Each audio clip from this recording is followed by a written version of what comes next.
Tonight, federal, state, and local law enforcement say they've made major progress in getting dangerous weapons off the streets.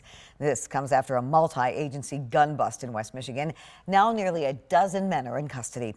13 on your side's Andrea Flores joins us now with details. Juliet, police say while this kind of weapon isn't widespread in the community, they hope gun busts like this can keep that from happening.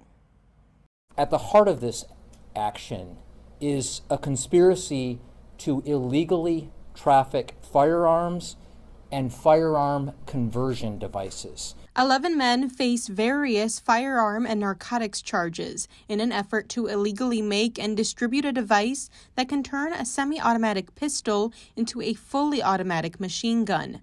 A switch can be put on a Glock and fire over 1,000 rounds in a minute. We're concerned that these switches pose an emerging threat. Again, they're a very simple device.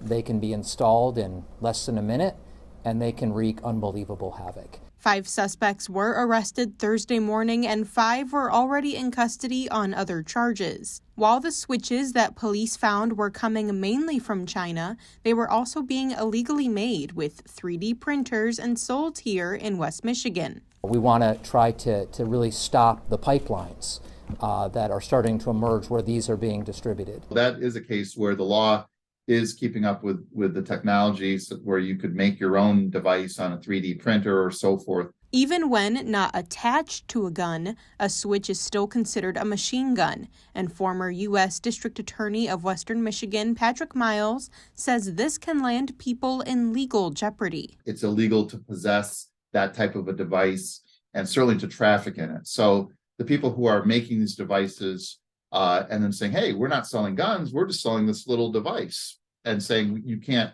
come after us, I think they're mistaken.